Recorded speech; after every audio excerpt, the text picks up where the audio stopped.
Muchas gracias, bienvenidos a todos a esta reunión virtual que nos permite a todos intercambiar ideas y compartir todo lo que nos está pasando a partir de esta pandemia que desató el famoso coronavirus y que nos está contextualizando en una situación sin precedentes.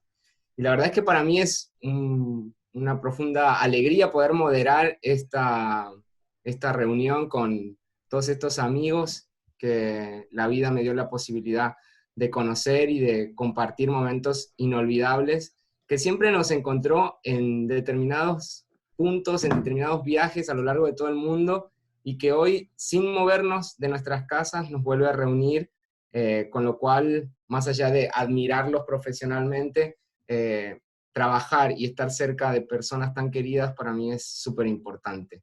Así que muchas gracias a todos los asistentes, muchas gracias a cada uno de los profesionales que vamos a formar parte de este conversatorio. Mi rol va a ser el de moderarlo, y la verdad es que tenemos un panel de lujo que nos va a permitir conocer específicamente qué está pasando en la mayoría de los países de América.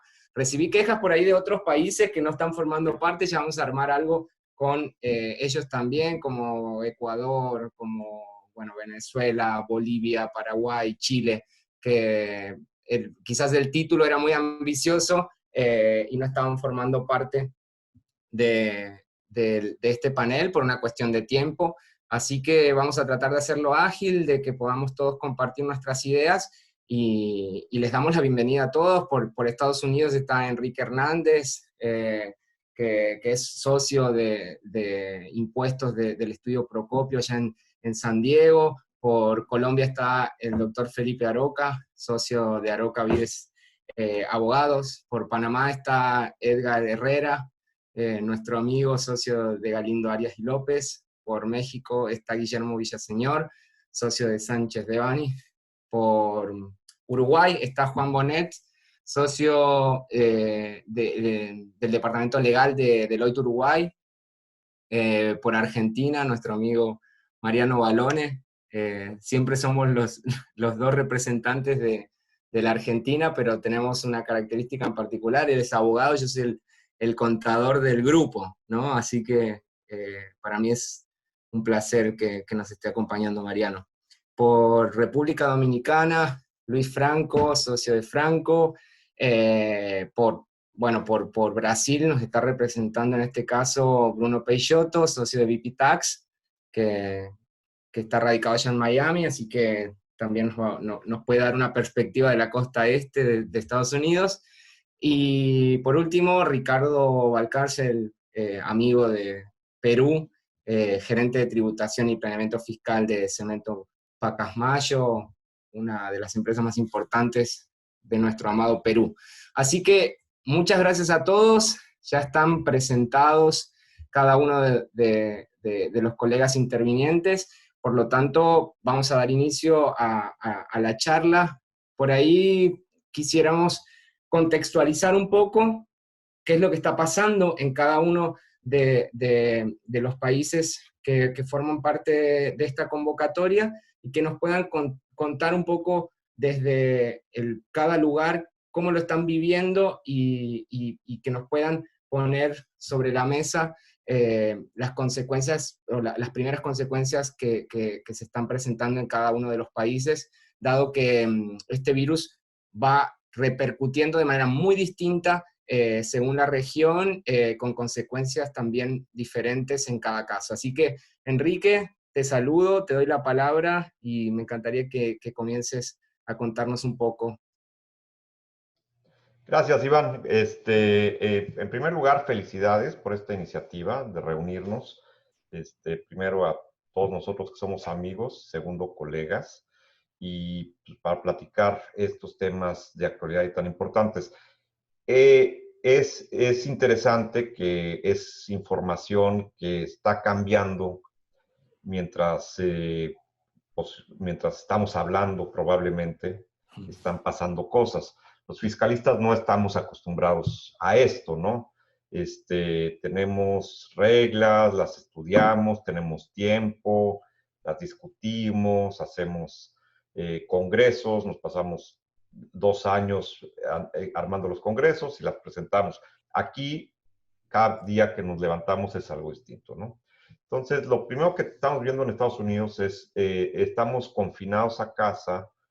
El primer estado fue California, precisamente donde yo estoy, esa orden fue desde por ahí del 19-20 de marzo. Entonces ya tenemos varias semanas en confinamiento. El primer terminación del confinamiento se dio precisamente ayer y fue el estado de Georgia, de Georgia. Hay mucha confusión por eso. Ha sido criticado el gobernador por levantar el confinamiento. Pero lo que es cierto es que hay otros estados que también van a empezar a levantar gradualmente ya esos confinamientos. Bruno nos puede platicar de Florida. Aquí en California se están abriendo ya, por ejemplo, campos de golf y playas y parques, un poco para también buscar atender los temas de salud mental y de ánimo de la población, ¿no? Ahí es donde estamos. El gobierno americano ha sido muy proactivo, muy activo y proactivo en las medidas económicas. Rápidamente entendió que esto, además de una crisis de salud pública, iba a involucrar una crisis económica muy grande, ¿no? Sí, impresionante. Impresionante. La cifra de desempleo pues, es impresionante. Cada semana se añaden gente. Hay más de 20 millones de personas, creo, ya pidiendo el seguro de desempleo. Es increíble el declive tan rápido que tenía. Afortunadamente, la economía de Estados Unidos venía de un momento de fortaleza, ¿sí? Donde su sistema financiero está relativamente fuerte, y eso pues le va a ayudar. Si estás por ahí, Felipe, me gustaría que nos cuentes un poco lo de Colombia, más o menos como nos está comentando Enrique, o sea, desde qué contexto partimos como para poder analizar las medidas de, de Colombia. Vale, muy bien, Iván, y muchas gracias. Un gran placer compartir con todos ustedes, amigos y colegas. Un privilegio estar acá, saludando a todos los amigos que nos están viendo hoy. Bueno, hoy es un día importante en Colombia. 27 de abril es el día en el que cambian las medidas de confinamiento. ¿Qué hizo Colombia? Estábamos viendo venir, como muchos de los países de este lado del mundo, estábamos viendo venir lo que estaba pasando en Oriente, luego en Europa, y se le estaba haciendo seguimiento por parte del gobierno nacional a la llegada inminente del virus al país, de manera que el 13 de marzo el Ministerio de Salud reconoce ya el estado de emergencia sanitaria en el país, y ese fue como la primera gran medida. Desde ese momento se empiezan a hacer advertencias, recomendaciones de salubridad, empiezan a tomarse muestras y a llevarse el control un poco de la propagación del virus. Pero no es sino hasta el 17 de marzo, varios días después, cuando el presidente de la República decreta el estado de emergencia.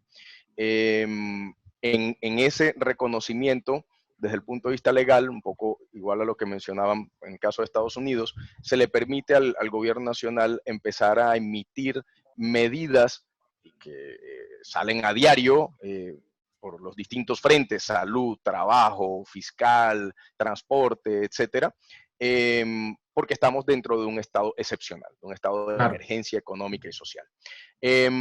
El confinamiento, lo que llamamos acá el aislamiento preventivo obligatorio, empezó el 24 de marzo y en Colombia ha tenido una particularidad, y es que nunca ha sido una medida de carácter indefinido, siempre ha tenido plazo en el tiempo, un plazo definido en el tiempo, con la vocación de ir siendo prorrogado, y eso es lo que ha venido pasando. Originalmente estaba para principios de abril, luego se movió para 27 de abril, y el día de hoy, 27 de abril, termina esa primera fase de confinamiento, de aislamiento preventivo obligatorio generalizado, que ha representado un parón significativo en la economía, y empieza una nueva etapa donde la gran mayoría de las personas y la gran mayoría de actividades económicas como las conocemos seguimos parados, seguimos en casa, pero se reactiva la industria de la manufactura, las industrias manufactureras, y se reactiva la construcción. Un poco el gobierno nacional está tomando esta medida para que se reactive de a poco la economía, porque hay que empezar a darle tracción nuevamente a las actividades económicas. Y el aislamiento obligatorio para la inmensa generalidad de los casos, seguimos por lo pronto hasta el próximo 11 de mayo. Luego hablaremos, Iván, de todas las medidas que se han de las venido tomando en medidas el marco que se tomaron en el marco del fiscal. tema. Bien, perfecto. Vamos con Edgar, que nos cuenta un poco sobre Panamá y la situación en la que llegamos a esta conversación. Gracias, Iván. Gracias, amigos, por estar reunidos de forma virtual. Es un placer para mí hacerlo. Bueno, en Panamá ocurre algo bien particular. Fechas por eventos personales. El de marzo fue la fecha en que se descubrió el primer caso de coronavirus en el país. Que fue una ciudadana panameña que venía de España y fue la primera persona identificada que fue sujeta de la prueba y que salió positiva, y se iniciaron entonces una campaña masiva de hacer pruebas a personas que venían en vuelos de ciertos países particulares.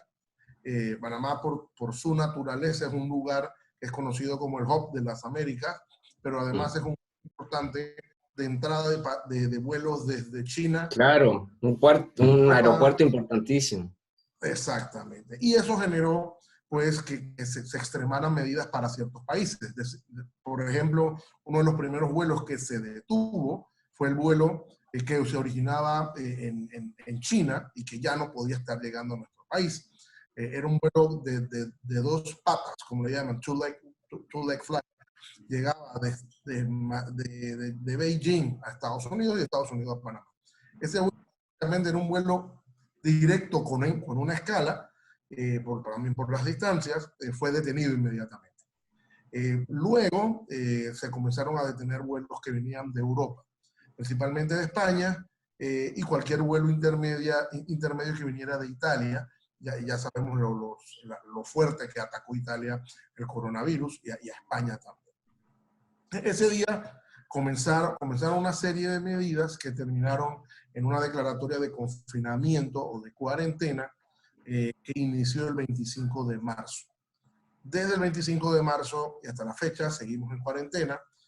Pasó un poco la suerte de lo que menciona Felipe, de que son cuarentenas por términos específicos de tiempo prorrogables, y que en Panamá sí se han mantenido prorrogándose, y a la fecha de hoy no sabemos cuándo va a terminar la cuarentena. Lo curioso con Panamá es que la actitud del Ministerio de Salud ha sido la de hacer la mayor cantidad de pruebas. Entonces, cuando uno analiza el país desde la perspectiva de la cantidad de casos en atención al tamaño de la población, siendo quizás en este grupo de personas que nos encontramos aquí, en los países representados, Panamá quizás el más pequeño en cuanto a población, peleándonos un poco con Uruguay. Panamá somos 4.200.000 personas. Ya tenemos, o se han realizado 24.000 pruebas. De esas 4.000 pruebas han resultado positivas solamente 4.500. Y eso va aumentando la cantidad de casos, la cantidad de gente a la que se le da tratamiento, de suerte tal que de casos positivos, corrijo, hay 5.338. Y de esos, 4.524 se encuentran en casa. Los demás están en unidades de cuidados intensivos, los demás están en ciertos hoteles para mantenerlos aislados, que ciertos hoteles se pusieron a esa disposición, ya que no estaban teniendo ningún tipo de negocio. Y actualmente, cuando analiza uno, por lo menos América Central, parece ser que Panamá es el que más casos de coronavirus tiene. Y lo que parece ser, de acuerdo con la OMS, que ha estado aquí en Panamá, porque desde Panamá se han estado despachando muchos mecanismos de ayuda al resto de la región, es que nosotros somos los que más hemos hecho pruebas. Entonces, claro, eso genera un golpe psicológico fuerte en la población, pero principalmente ha obligado, y creo que es un poquito lo que va a ocurrir con varios países. Panamá es un país que venía en crecimiento desde hace 12 años, y el último crecimiento que se preveía era de un 5% al año. Nada mal para un país en una situación impresionante. Sin embargo, pues obviamente esto viene a tirarnos abajo de crecimiento, pero al mismo tiempo te detiene la economía con un parón de cuarentena, y no sabemos, y creo que eso es lo principal, esa incertidumbre genera que nadie sepa cuándo vas a salir de esto, cuándo te vas a poder recuperar y cuándo efectivamente vamos a poder estar en una situación de crecimiento como la que estábamos previendo, ¿no? En materia tributaria, pues ya en su momento cuando comencemos a discutir. En eso avanzamos después, así terminamos de conocer un poco el contexto internacional. Muy interesante lo que planteas, Edgar, y el tema de los test es algo tremendo porque más allá de la voluntad de los países, también hasta los recursos para poder tomar los test en los distintos países, hay una puja impresionante para conseguir las pruebas y por lo cual en Argentina de alguna forma también lo que se está buscando es hacer un comparativo a nivel fallecimientos o camas de cuidados intensivos, como para poder hacer una comparación con el resto de los países, porque Argentina hizo muchos menos test que el resto, pero bueno, después Mariano seguramente se explaye, pero más o menos el tema de los test es un tema que se dispara a partir de estas primeras presentaciones. Ahora vamos a ir con Guillermo. Muchísimas gracias, Edgar, después volvemos. Con Guillermo, que nos va a contar un poco el contexto de México después de haber empezado todo este tema de la cuarentena obligatoria, del confinamiento y de las medidas con declaraciones que nos asombraban en todo el mundo, ¿no? Las declaraciones del presidente mexicano. Así que, Guillermo, contanos un poco cómo se llega hasta este momento. Muchas gracias, Iván. Pues igualmente muy agradecido por la invitación y participar con todos ustedes, mis grandes y buenos amigos. Y está por alcanzar el coronavirus ahí atrás. Ya estoy aquí perseguido por el coronavirus, lo tenemos atrapado. La verdad es que para nosotros ha sido un tema muy complicado. Como ustedes saben, tenemos un gobierno que llevamos año y medio aproximadamente con un presidente verdaderamente distinto a todo lo que habíamos tenido antes, o al menos habíamos conocido muchos de nosotros. Y estamos en una situación muy difícil porque esta persona, nuestro actual presidente, parece que ha estado jugando con este tema y ha estado jugando con muchos otros temas importantes a nivel nacional, económicos, financieros, etcétera, ¿no? Y ustedes me mandaban mensajes, ¿cómo es posible que el presidente mexicano se quiera defender con una estampa, ¿no? de una imagen religiosa, o cómo es posible que agencias del propio gobierno digan que el coronavirus no existe o no va a causar ningún daño, ¿no? Es que es bien complicado. Los primeros casos en México se reportaron a finales de febrero y rápidamente empezaron a brotar decenas de casos. Fue muy extraño, inclusive ustedes también me cuestionaban, ¿no? ¿Cómo es posible que en la frontera México-Estados Unidos, sobre todo en California, pues había miles y miles de casos ya detectados y pues nosotros reportábamos 10 casos por ciudad, ¿no? Relevante. Hay un tema de confianza, la verdad es que no estamos seguros si la información que nos están dando es real.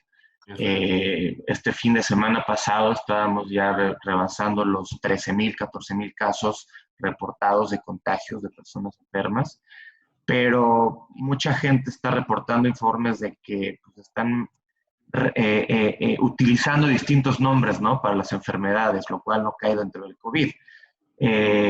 Y es serio, ¿no? Nosotros estamos por un anuncio oficial, se decretó una emergencia sanitaria el 30 de marzo, ya platicaremos más de esos conceptos, pero mucha gente, muchos de nosotros nos encerramos en nuestras casas desde antes. Yo estoy en mi casa desde el 16 de marzo, inclusive fue un día inhábil el lunes, tuvimos un fin de semana largo, y decidimos en la oficina, en Sánchez de Bani, cerrar las 3 oficinas y mandar a todo el mundo a sus casas. Fue una medida inicial, nos preparábamos, teníamos afortunadamente todo para trabajar de manera remota. Hubo mucha gente que todavía estuvo yendo a la oficina porque esa semana no había habido ningún anuncio oficial. El gobierno seguía sin dar pauta y, de hecho, pues, digo, ¿no? El presidente... Incentivando también a la salida, ¿no? Incentivaba a que vayan a restaurantes. Claro, yo fui con mi esposa, tuvimos una última comida, cena ese sábado previo, sábado 14, y había gente, ya había ruido esa semana previa. De hecho, ya muchos estábamos pensando en hacer home office desde la semana previa al 16 de marzo. Pero el país seguía operando, ¿no? El 30 de marzo se decreta la emergencia sanitaria y sí se solicita y se pide a la gente que tengamos guardarlos en nuestras casas, mantener ese concepto de sana distancia social, etcétera. Y empezamos a ver verdaderamente que los negocios cerraron. ¿Por qué? Porque hubo una alerta de cerrar todo lo que no significa una actividad esencial. Y el listado de actividades esenciales, ya lo veremos al rato también, pues no es muy amplio. Entonces, por decreto, por anuncio oficial, pues la gran mayoría de los negocios empezaron a cerrar. Pero ¿qué pasa? Tenemos una situación, y como entiendo en muchos de nuestros países aquí que estamos hablando, pues una situación es la Ciudad de México, que dentro de la propia Ciudad de México hay 2 o 3 realidades.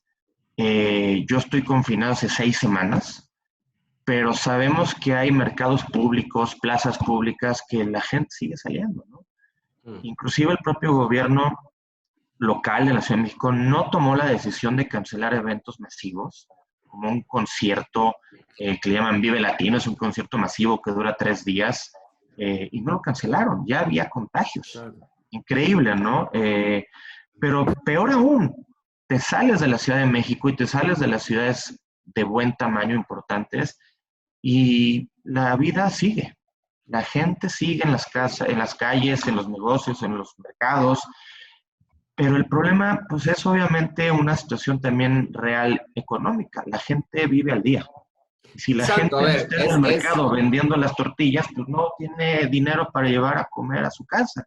Entonces, estamos ya en una fase 3. Eso realmente no ha cambiado mucho la directriz del gobierno en cuanto a limitaciones y controles, pero la fase 3 significa que ya tenemos un tema serio de saturación de hospitales. Seguimos sin contar con medidas amplias de prevención, de muestras, y pues el tema es que no sabemos cómo viene, ¿no? Últimamente, esta semana pasada, se anunció una extensión para pasar, primero habíamos tenido el 19 de abril, luego hablamos del 30 de abril para reiniciar actividades, ahora claramente se habla del 30 de mayo, pero pues es un poco absurdo, ¿no? Porque estamos viviendo una situación en México en donde se dice que las siguientes 2 semanas son cruciales en materia de contagios. Yo no creo que vayamos a detener esa curva de contagios, la verdad es que entiendo que la gente sigue muy en las calles, y entonces pues no vamos a estar de vuelta claramente para el 30 de mayo, ¿no? Una gran incógnita. Una gran incógnita cuando de alguna forma se van a empezar a levantar estas medidas, porque los efectos son desconocidos. Los antecedentes que tenemos en la región son de países desarrollados, que fue lo que pasó en Europa, mucho más desarrollados que los nuestros, y sin el nivel de pobreza que tenemos, de escolarización, de servicios básicos, con lo cual esto que estás planteando prácticamente nos atraviesa todo lo que es Latinoamérica. Así que, Guille, si querés, después avanzamos con las medidas. Claro. Ahora vamos a conocer un poco el contexto de Uruguay, que para los argentinos es tan interesante también, sobre todo por los contrastes. Es como que con Uruguay vamos todo el tiempo con los gobiernos invertidos. O sea, uno va para la derecha, otro va para la izquierda, y así es muy atrapante. Así que me encantaría que Juan nos dé un panorama de Uruguay y que nos cuente cómo está el vecino país de los argentinos. Bueno, bien, buenas tardes, con todo gusto. Muchas gracias, Iván, y bueno, excelente la iniciativa. Bueno, vamos al tema de Uruguay. Uruguay, como ustedes saben, básicamente en el contexto que estamos territorial, fue uno de los países, junto con los nuestros, en donde la llegada del COVID-19 fue una llegada mucho más tardía. Obviamente, el caso de China desde diciembre de 2019, como ven en la línea de tiempo en la presentación, básicamente fue en diciembre. Nosotros, un poco fruto de, obviamente, de nuestra posición geográfica, etcétera, tuvimos el primer caso detectado, los primeros 4 casos de COVID-19, básicamente el 13 de marzo. Ahí la realidad es un poco, comparto totalmente lo que decía Edgar, nosotros somos un país de 3.500.000 personas. La verdad que también se dio la situación de que el 2 de marzo asumió un nuevo gobierno en Uruguay, o sea, hubo cambio de gobierno, o sea que asumió básicamente Luis Alberto Lacalle Pou. Eso provocó que enseguida de asumir el 2 de marzo, el 1 de marzo fue domingo, enseguida de asumir tuvo la situación a la semana siguiente del COVID-19. La realidad también marca que al día de hoy hay un tema con la carrera de repente de los tests y un poco también el volumen de tests versus los contagiados, el porcentaje de recuperados y el porcentaje de activos. Y ahí la verdad que lo tengo que decir a título personal y a título como Uruguay, nos favoreció un poco el aprender un poco, entre comillas, del know-how, del track record que han tenido los otros países, y también nos favorece la densidad demográfica y claramente un poco también el ser productor de productos primarios, porque Uruguay se hicieron 15.834 tests hasta el día de ayer. Esos 15.834, 563 fueron casos positivos. De esos casos positivos, ya tenemos 369 recuperados. La curva de recuperados está aumentando mucho más rápido que los contagios. Y en ese caso ahora tenemos solo 9 personas en cuidados intensivos y lamentablemente, pero afortunadamente en temas de números, solo 12 fallecidos. Entonces hoy en día la cuestión de cómo se ha actuado rápidamente, y acá no tenemos un tema el 13 de marzo se decretó la emergencia sanitaria, no tenemos un tema de aislamiento obligatorio, sino aislamiento exhortado. Esto es, la verdad que yo siempre lo digo, y un poco esto nos desafía como profesionales, como bien decía Enrique, es un desafío para nosotros como operadores, pero para también como sociedad, y también como humanidad. Esto, en nuestra historia habíamos vivido una situación similar, una situación que tuviera tanta incidencia en la parte económica, incidencia en la parte social. Un poco el gobierno ha hablado de las 3 perillas, la gente se lo acuerda, ir viendo la perilla sanitaria, la perilla social y la perilla económica. Y de acuerdo como la sanitaria vaya evolucionando, se va de a poco para tratar de que la economía de alguna manera no se resienta. Lo bien cierto que es inevitable que el impacto económico es grande. Uruguay, en términos de Producto Bruto Interno y de déficit fiscal, heredó un déficit fiscal de 5 puntos del producto.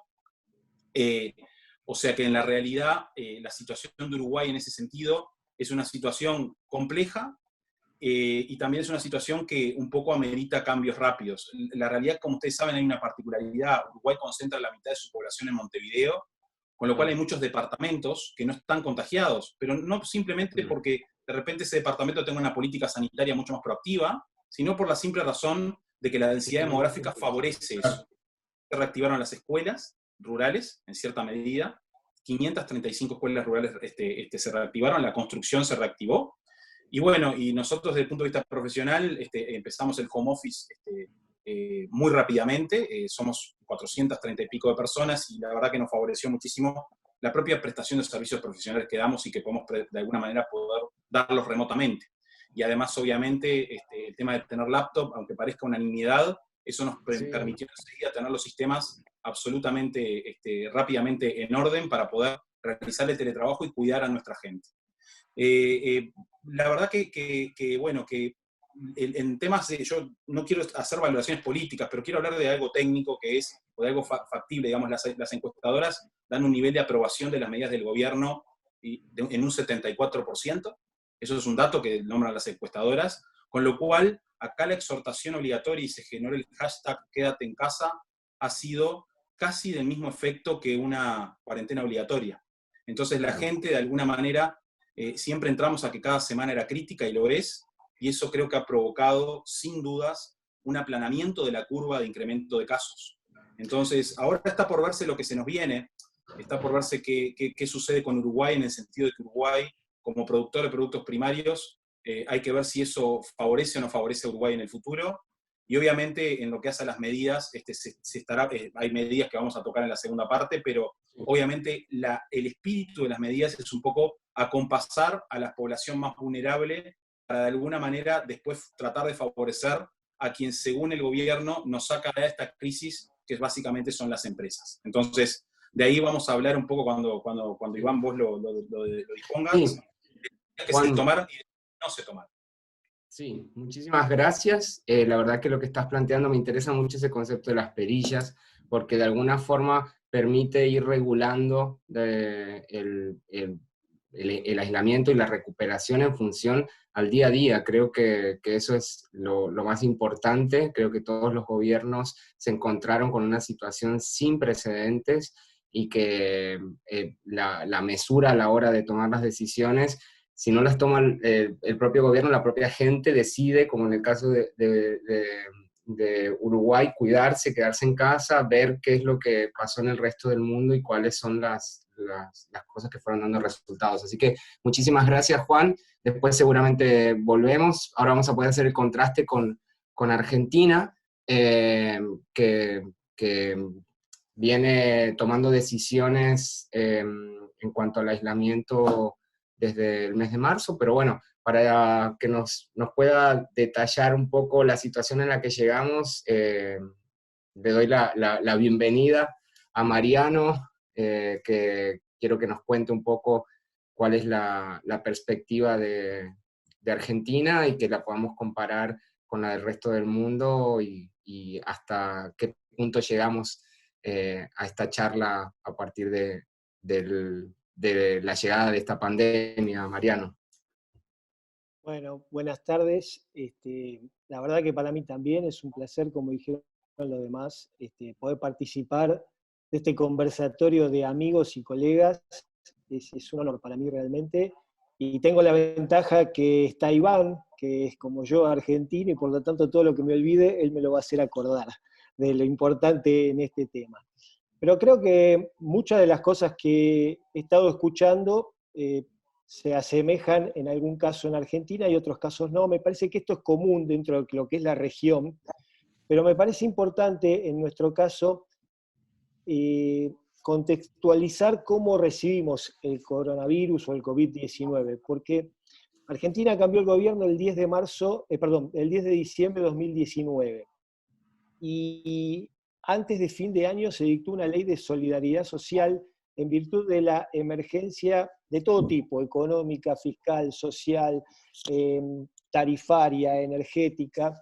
Eso marca la pauta de cómo el gobierno que asumió consideró que estaba recibiendo el país en una recesión importante, con una caída de lo que es el Producto Bruto Interno de los últimos 2 años, 2018-2019, con déficit fiscal, con intenciones de empezar a renegociar una deuda pública muy elevada, con una presión tributaria al límite, con mucha economía informal, con mucho desempleo y con un escenario de estanflación, una recesión con una inflación muy, muy elevada. Entonces, en ese escenario, Argentina recibe el COVID-19. Se toman medidas desde que la Organización Mundial de la Salud considera este virus como una pandemia, y el aislamiento obligatorio se da el 20 de marzo de 2020, cuando Argentina registraba 3 muertes y unos 100 y pico de casos positivos. Se ha ido prolongando este aislamiento obligatorio, cuyas excepciones son las cuestiones de la salud, obviamente, y algunas otras actividades esenciales. Se ha ido prolongado cada 10 o 15 días más o menos, y este último fin de semana se vuelve a extender hasta el próximo 10 de mayo.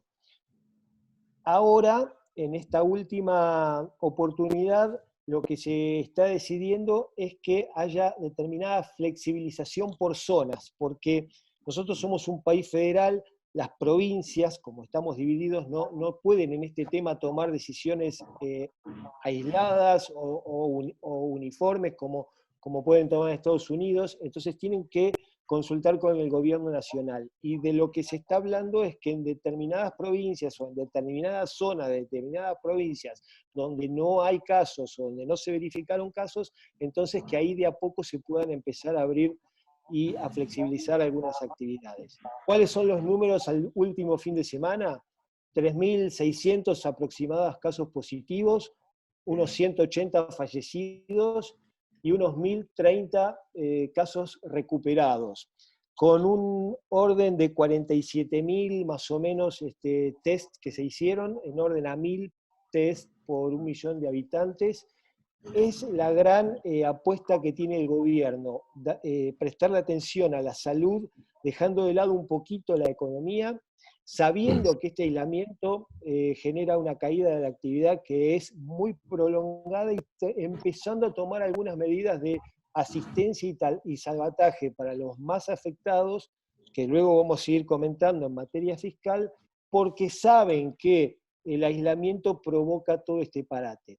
Todo esto en un contexto parecido al de México, donde hay, en este sentido, donde hay unas diferencias sociales marcadas, donde el hashtag quédate en casa, que nosotros también lo tenemos, no se puede cumplir realmente en todos los casos, porque hay muchos barrios donde la gente está muy, muy hacinada y por lo tanto el quédate en casa es más bien quédate en el barrio, y lo que es cerrar el barrio y no cerrar la casa, porque es imposible mantener 8 o 10 personas quizás en un lugar de 20 metros cuadrados. Entonces, sí, salvataje y asistencia para los más afectados, después lo vamos a ir viendo, y apostando mucho a bajar la curva de los contagios, que se esperaba para mitad de abril, luego para fin de abril, y ahora se está esperando directamente para junio. Así que luego avanzaremos. Y vamos. Excelente, Mariano. La verdad, nada que agregar. Fue un resumen espectacular, así que comparto cada palabra que dijiste, así que vamos a viajar un poco, aunque sea con la imaginación, vamos a transportarnos al Caribe, porque allá está nuestro amigo Luis Franco en República Dominicana, y quisiera que nos cuente un poco cómo es el contexto por allá y cómo se llega a este conversatorio a nivel de medidas y en qué contexto. Luis, te saludo. Sí, muchas gracias, Iván. Un placer estar con todos mis amigos y con todos los que nos están viendo. De verdad que es un lujo. Bueno, miren, República Dominicana, a diferencia de lo que he escuchado de Uruguay y Argentina, que acababan de cambiar bueno, que tuvieron procesos electorales y sus resultados, el coronavirus nos encontró a nosotros en pleno proceso electoral de elegir autoridades. Inclusive tuvimos un trauma importante, y fue que tenemos la división de las elecciones municipales y presidenciales, se divide en dos, las municipales en febrero y las presidenciales a celebrarse ahora en abril. Entonces, las de febrero, las elecciones de febrero tuvieron que ser canceladas, o sea, se abrió el proceso y a las 4 horas se canceló el proceso por un tema informático que no viene al caso. Entonces, se restauraron y se establecieron nuevamente las elecciones para ser celebradas el 15 de marzo. El primer caso de coronavirus es muy a principios de marzo, 1 de marzo, algo así. Y entonces existía la tensión de que si ocurrirían las elecciones, si el gobierno iba a tomar medidas, si no iba a tomar medidas. Al final, las elecciones ocurrieron, se celebraron el 15 de marzo, y el 17 de marzo el presidente ofrece un discurso al país donde anuncia la serie de medidas que se van a tomar. Confinamiento, toque de queda, etcétera. Esto fue el 20 de marzo que fue emitido el decreto de toque de queda. Entonces, ahí vamos a decir, comienza el andar de todas las medidas gubernamentales. República Dominicana, como saben, de los principales motores de la economía es el turismo. El turismo es de los principales generadores de divisas y también las divisas que envían los dominicanos que se encuentran fuera de Las remesas, claro. Entonces son dos actividades muy importantes y ultra sensibles a esta situación. ¿Qué ocurrió inmediatamente? Bueno, todos los hoteles, digo todo, la gran mayoría, cerraron. Claro. Se suspendieron todos los empleados y las divisas que venían desde fuera, entonces también se han detenido. Entonces ha sido un impacto muy importante en la economía y muy sensible el recuperarlas. Eso lo veremos más adelante por el tema de la confianza del turismo y de la dependencia de la economía dominicana en ese rubro. Al igual que en otros países, mucho de nuestra población vive del día a día. No tiene un salario, la mayoría son informales y viven de lo que trabajan en ese mismo día. Y ese ha sido de la población más afectada y muchas veces no respetan la medida de confinamiento, ni siquiera el toque de queda, y eso ha sido bastante complicado aquí. Y al igual que en otros países, se ha ido postergando la declaratoria de toque de queda. Inclusive en Semana Santa se controló o se prohibió el transporte entre municipios, porque regularmente, bueno, en muchos países en Semana Santa hay hay movimiento mucho de la población, claro. Durante esa semana se prohibió. Pero ahora, ayer, el presidente sometió al Congreso una autorización para declarar de emergencia 25 días adicionales. Se espera que se conozca este fin de semana y que sea aprobado.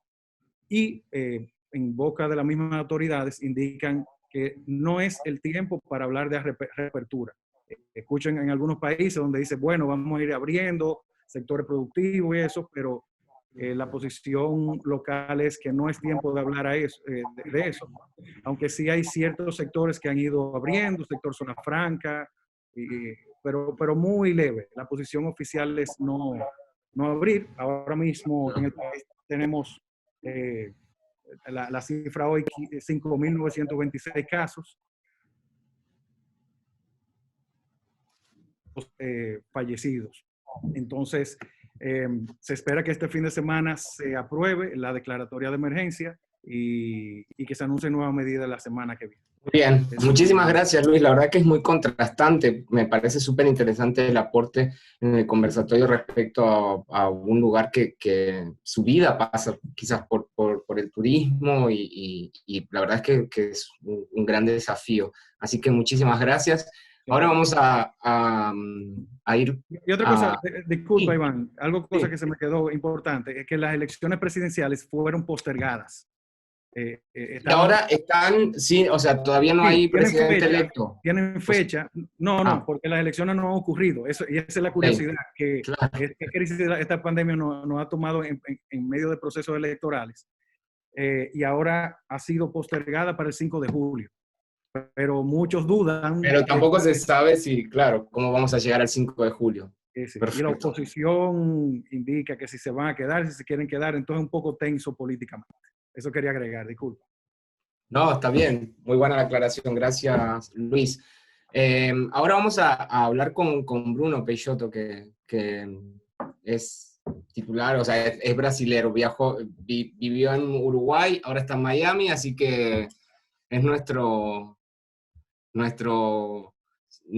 participante cosmopolita, ¿no? Nuestro viajero del mundo. Bruno, te doy la bienvenida y me encantaría que nos cuentes un poco del escenario de Brasil y un poquito de la costa este también. ¿Estás por ahí? Sí, perfecto, Iván, muchas gracias. Muchas gracias por la invitación a todos los amigos. Es una lástima que no nos podemos ver este año en nuestros congresos, pero al menos estamos acá conversando unos con los otros. A los que acompañan esta transmisión, les pido mil disculpas. Seguramente van a recurrir a Iván para traducir lo que yo les comento, pero en fin, de ahí seguimos. En Brasil, nuestro primer caso fue el 26 de febrero. fue un caso importado, un ejecutivo que volvía justamente del norte de Italia. Sin embargo, el gobierno federal aprueba una ley de calamidad pública el 20 de marzo en el Congreso Nacional. De entre las razones de la necesidad de la aprobación de esta normativa es que permite que el gobierno pueda hacer gastos más, o sea, mucho más grandes de lo que previsto en el presupuesto federal, sin la quebra de cualquier normativa de contención de gastos que podría existir anteriormente, ¿no? Esta normativa de calamidad pública está hasta final de este año, lo que permite que el gobierno pueda hacer un aumento exponencial de gastos, o sea, actuar en las áreas necesarias sin mayores preocupaciones. En ese sentido, para que usted tenga una idea, el déficit primario de Brasil antes de eso era algo alrededor de 30 mil millones de dólares, se va a duplicar este año en razón de esto. El 20 de marzo, luego de eso, y al contrario de Argentina, por ejemplo, o de Colombia, donde hay un shutdown federal, en Brasil eso no existe. O sea, cada estado y cada municipio, cada ciudad pudo hacer su política específica de cuarentena. Entonces, luego de la aprobación de esa normativa de calamidad pública, por ejemplo, São Paulo, que es el estado más grande, más rico y más grande de Brasil, ya el 21 de marzo entra en cuarentena, seguido de Río y otros estados, pero eso va mucho de cada gobernador. Claro. A mí me interesa mucho siempre eso, porque Argentina y Brasil, dos estados federales, el federalismo de Argentina es muy sui generis, o sea, porque la verdad que comparándolo con Brasil y las potestades que tienen los municipios y los estados federativos, o sea, claramente es mucho más fuerte. Perdón, te sigo. Claro, no, por favor, no. Siempre jugamos que todo en Argentina es sui generis, pero más allá de eso... También. Pero más allá de eso, luego de ahí, el gobierno federal, o sea, yendo un poco a lo que es el aspecto político de toda esa crisis que estamos viendo en el mundo, que ha abordado Guillermo con mayor especificidad de México, nosotros claramente tenemos dos líneas en Brasil. El gobierno federal, el presidente de la República, que defiende que no debe haber aislamiento de personas, no debe haber cuarentena, no debe haber segregación, que la economía tiene que seguir. ¿Por qué? Porque al contrario de Estados Unidos, como dijo Enrique, y un poco al paso de cómo está de Argentina, como dijo Mariano, Brasil venía de años muy débiles de economía, empezando una recuperación cuando entra toda la crisis. Entonces, justamente, y obviamente vamos a una recesión, vamos en el mejor de los escenarios, según las estimativas, es una caída del PBI del 3,5%, en el peor de los escenarios del 7%. O sea, nosotros ya veníamos mal y vamos a tener una caída importante. Entonces el presidente lo que ve es, la gente tiene que salir a la calle a trabajar, el virus no es tan importante, o sea, no va a pasar nada. Y de ahí sigue peleas con gobernadores, notablemente el gobernador de São Paulo, el gobernador de Río de Janeiro, el gobernador de los estados del sur, que son los estados más populosos, junto con del sureste de Brasil, donde hay una posición en contraria, diciendo que esos gobernadores dicen, no, nosotros tenemos que hacer cuarentena, la gente tiene que quedar en sus casas y los comercios y las escuelas tienen que estar cerradas. Entonces, dentro de toda esa pelea del federalismo, como muy bien has comentado, Iván, el gobierno federal publica una normativa, lo que nosotros llamamos en Brasil de medida provisoria, diciendo que es su potestad determinar lo que son negocios esenciales y lo que son no esenciales, para determinar lo que sigue abierto o no sigue abierto. Y dentro de esa premisa, o sea, la sociedad contesta eso en la Suprema Corte, y la Suprema Corte da razón a esa contestación diciendo, mira, es potestad de las ciudades, de los municipios, de los estados, determinar cuáles son los negocios esenciales, claro, y qué sigue abierto y qué sigue cerrado. Entonces, por ejemplo, en el ejemplo de São Paulo, que es el ejemplo más marcado por su importancia del PBI y es el estado más densamente poblado de Brasil, a partir del 11 de mayo van a haber medidas de relajamiento. Claro, se van a ir abriendo. Claro, pero eso no es lo mismo en cada estado. Y dentro de eso hay que tener marcado muchas cosas. En Brasil los estados del sur van al invierno, donde el clima frío, según Sí, los genera todas las enfermedades de temporada que se suman a esto. Exactamente. Entonces, nuestro gran problema hoy es, también como ha dicho Mariano, el hit de los casos en Brasil es esperado a mayo, junio, cuando venga el invierno. O sea, nosotros estamos empezando un relajamiento de cuarentena, estando a un mes, con mucha suerte, del pico de casos. Sí. Quizás se relaje y después vuelve a cerrarse, ¿no? Porque la verdad es que se está probando ese tipo de medidas sobre la marcha. Exactamente. Entonces, es un poco esa situación que vivimos, como también los datos de desempleo. Nosotros entramos a esa crisis con 12 millones de personas sin trabajo y lo mejor de los escenarios, por lo que pude pesquisar los researchers, saldremos con 24 millones de desempleados. Entonces, eso es un poco la situación actual. Claro que con base justamente a esa norma de calamidad pública se han implementado muchas políticas de Estado para intentar reactivar la economía que iremos a desarrollar un poco más adelante. En la segunda parte vamos a desarrollar eso, así que con esto... Perfecto, solo con relación a la Florida, que vos has comentado. Sí, te lo consulté. Nosotros acá, dando un poco de humor al panel, o sea, Enrique está en la América demócrata y yo estoy en la América republicana.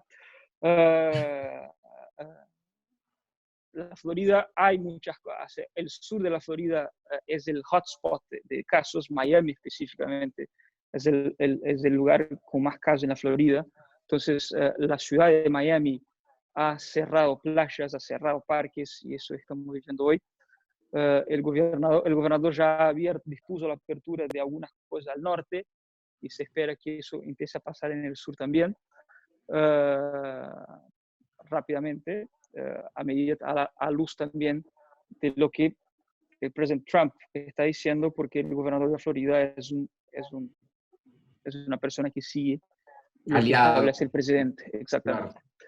Claro. Entonces, eso es lo que estamos viendo, particularmente acá en la oficina de Brasil nuestra. Nosotros estamos cerrados desde el 23 de marzo, si no me equivoco. En la oficina de Miami estamos cerrados desde el 15 de marzo, justamente porque los casos acá arrancaron antes, pero esta es un poco la situación. Pero se están también relajando un poco la... Sí, acá sin lugar a duda, a mediados de mayo, a mitad de mayo, o sea, obviamente no va a haber vida normal, porque no creo que eso vaya a pasar en los midterms, pero en el mediano plazo, pero sí, ya va a haber una reapertura de la economía y de las actividades, por así decirlo. Bien, muchísimas gracias, Bruno. Ahora vamos a ir a conocer un poco lo que está pasando allá del otro lado de la cordillera argentina. Vamos a ir con Perú, que está Ricardo, un querido amigo, y que nos va a poder contar un poco el contexto en el que llega nuestra querida República de Perú. Muchas gracias, Iván, y gracias por juntarnos, porque en realidad, como han dicho muchos, teníamos la sana y maravillosa costumbre de estar juntos un par de veces al año, todos nosotros. Ahora lo hacemos virtualmente, un poco para comentar estos temas. En el caso peruano, hay que pensar un poco en la coyuntura que nos agarra el COVID-19, ¿no? Nosotros, como recordarán, en los últimos años hemos tenido políticamente una serie de problemas, porque producto de los casos de corrupción, el presidente elegido en las últimas elecciones, pues, terminó en un proceso penal, y tuvimos un cambio en la cabeza, ¿no? Ahora está el presidente Vizcarra. Y el enfrentamiento entre Vizcarra y el Congreso hizo que, en aplicación de normas constitucionales, el Congreso anterior quedara disuelto, hubo nuevas elecciones, y el nuevo Congreso, recientemente elegido, justo tenía que tomar o ha tomado posesión cuando la pandemia se iniciaba, lo que pues ha traído algunas cosas interesantes desde la perspectiva de las medidas que se están tomando a efectos de combatirlo. Lo que yo sí quería comentar y me ha llamado la atención es que se ha dicho mucho sobre el tema de las pruebas y la cantidad de contagiados. Sí. En el caso peruano se han tomado a hoy día 198.349 pruebas. Un montón. ¿Sí? Eso nos ha dado 21.648 personas infectadas y tenemos 634 personas fallecidas. Esto ha generado un problema porque inicialmente cuando, y es un poco en lo que te estaba comentando, es cuando empieza el Estado a tomar medidas. Nosotros, a principios de marzo, el Estado se da cuenta de que hay un problema y la primera semana de marzo se dictan normas que declaran un estado de emergencia. Sin embargo, ya para el día 15 de marzo se dictan normas de cuarentena, es decir, la inmovilización social, que se van incrementando con el tiempo. Primero una inmovilización por horas, luego se da un toque de queda que no te permite salir a la calle a partir de las 6 de la tarde y hasta las 5 de la mañana, e incluso en zonas del norte del Perú, donde la gente realmente no tomó en consideración las normas vinculadas, el toque de queda es a partir de las 4 de la tarde y hasta las 5 de la mañana del día siguiente. Un poco... Durante la mañana sí, se puede, o sea, hay circulación libre, de alguna manera. No es circulación libre, solamente puede circular una persona por familia y únicamente para temas de compras en supermercados y farmacias. Y lo que sí está, digamos, libre es el tema de aquellas actividades que son esenciales, ¿no es cierto? Electricidad, agua, alimentación, distribución de alimentación, un poco más. Y los días domingos en el Perú es toque de queda general, nadie sale para nada, todo está completamente cerrado. ¿Sí? ¿Cuál era el temor del Estado? El temor del Estado era que la curva subiese de tal forma que nosotros no pudiésemos responder desde una perspectiva sanitaria al problema que se estaba por presentar. Lamentablemente, en estos momentos, estamos prácticamente al tope. Al principio de la pandemia se hablaba que teníamos aproximadamente 500 camas UCI en todo el país. Se incrementó hacia 600 y tantos. ¿Cuál es la población de Perú? 31 millones de personas. Es poco, ¿no? Los cuidados intensivos. Con Chile, por ejemplo, que tiene 27 camas por cada 100.000 habitantes. Claro. ¿No? Nosotros, me parece que llegábamos a 4 y esto es. Claro.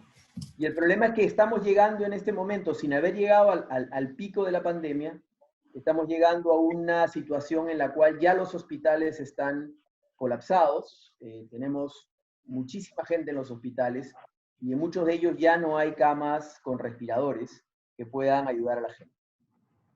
Esa es un poco la situación en la que nos encontramos. Bien. A partir del 16 de marzo se tomó la decisión, como te decía yo, de que todo el mundo se quede en casa, ya de manera obligatoria. El confinamiento estaba dictado por ley, con una serie de reglas que se han ido, como te digo, poniendo más estrictas. Y como en otros países también, cada 15 días se decía que la cuarentena era de 15 días, pero se ha ido ampliando hasta por 3 veces, y la última ampliación va hasta el día 10 de mayo. Y en ese momento se evaluarán. Con un número de fallecidos alto, en relación con el resto de los países, ¿no?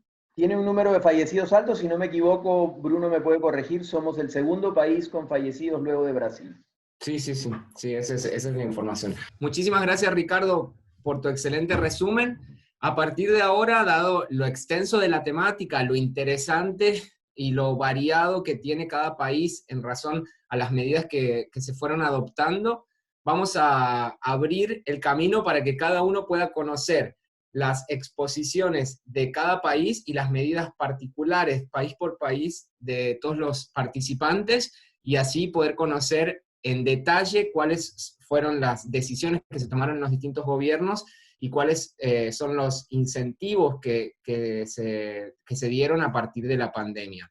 Para eso vamos a dejar acá la dirección de YouTube para que ustedes puedan subir directamente a la plataforma y observar cada una de las presentaciones de cada uno de los países. Vuelvo a agradecerles muchísimo por su participación, por el tiempo, por la cantidad de inscriptos. Ahí también van a poder tener contacto con las direcciones de correo electrónico para que puedan comunicarse directamente con los representantes de cada país, y en todo caso también se pueden comunicar conmigo, que yo los derivo directamente con ellos. Así que, nada, feliz por el resultado de esta charla. Es algo inédito que tantos países podamos estar viendo y compartiendo conocimientos de la forma en la que lo hicimos.